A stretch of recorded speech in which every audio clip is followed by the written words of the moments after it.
মুহাম্মাদুর রাসূলুল্লাহ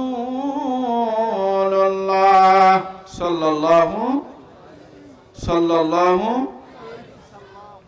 আজ 19 অগ্রহায়ণ 1432, 13 রবিউল সানি 1447 এবং 4 ডিসেম্বর 2025 ঐতিহ্যবাহী কাওয়াখোলা লোকমান বিশ্বাসের বাড়ি কর্তৃক আয়োজিত এই ওয়াজ মাহফিলের মুআজ্জাজ মুহতারাম সম্মানিত সভাপতি, আমার পূর্বে আলোচনা রেখে ধন্য করেছেন অত্যন্ত বরেণ্য ওলামায়ে কেরাম বৃন্দ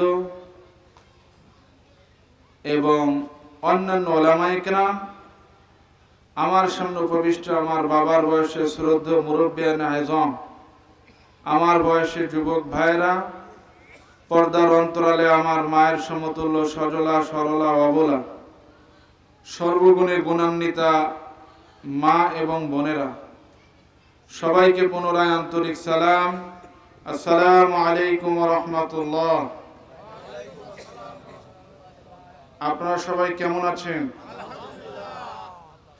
শুরুতেই আমরা কালিমাতু শুকর আদায় করি সেই মহান আল্লাহ রব্বুল ইজ্জত আযজা ওয়া জাল্লার দরবারে, যিনি কবুল করেছেন বিধায় এই বাড়িওয়ালা ব্যক্তির ইচ্ছা আপনাদের সহযোগিতা মাধ্যমে এখানে কোরআনের মাহফিল তথা বেহেশতের বাগান হওয়া তৌফিক দান করেছে। কথা বলেন ঠিক কিনা? সেই বেহেশতের বাগানে আমাদেরকে আসা বসা, বেহেশতি মানুষ হিসাবে কবুল করে নিয়ে আল্লাহ পাকের সবচাইতে প্রিয়তম কালাম, মানবতার মুক্তির একমাত্র সনদ। কথা বলেন ঠিক কিনা?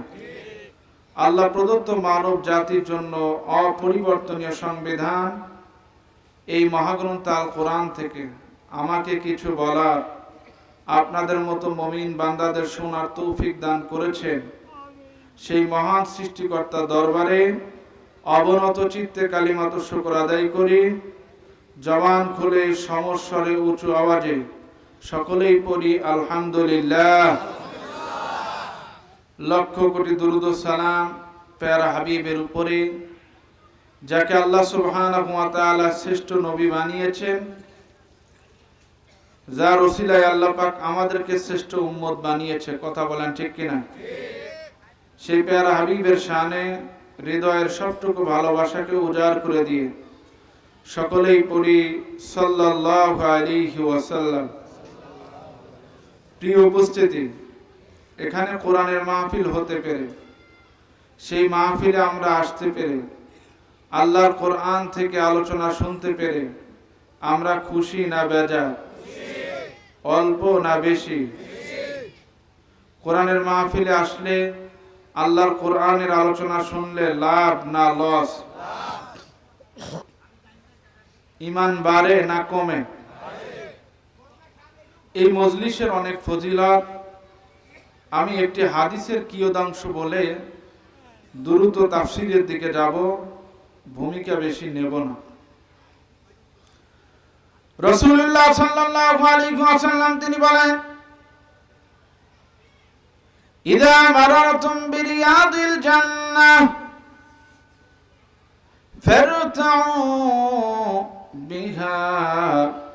সুবহানাল্লাহ বলেন। রাসূলুল্লাহ সাল্লাল্লাহু আলাইহি ওয়াসাল্লাম বলেন, এই দুনিয়ার কোন জায়গা,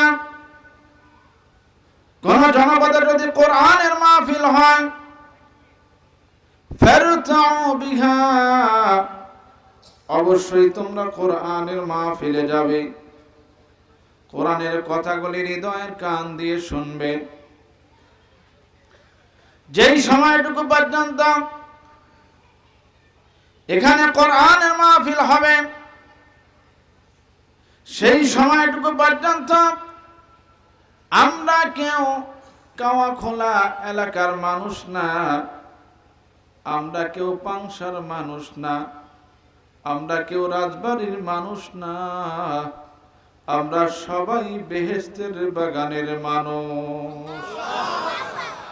আরো জোরে বলেন। শুধু তাই না,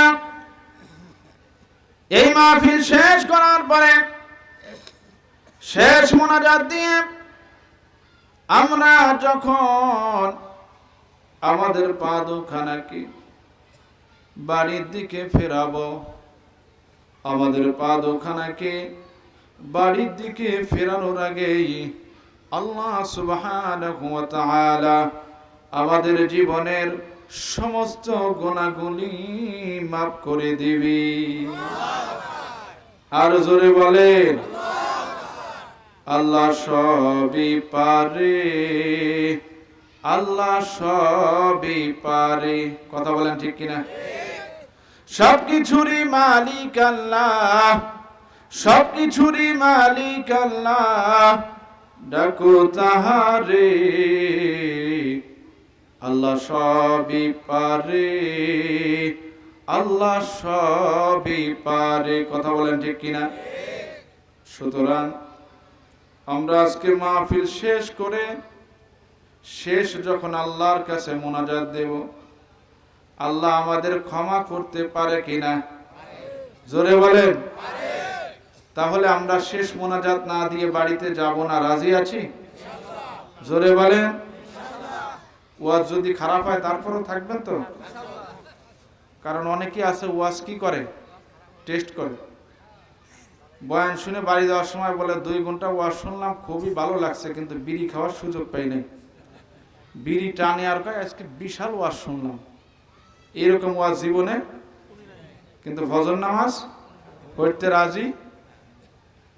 আচ্ছা, তাহলে মোনাজাত শেষ করে বাড়িতে যাবেন না এমন কে কে আছেন?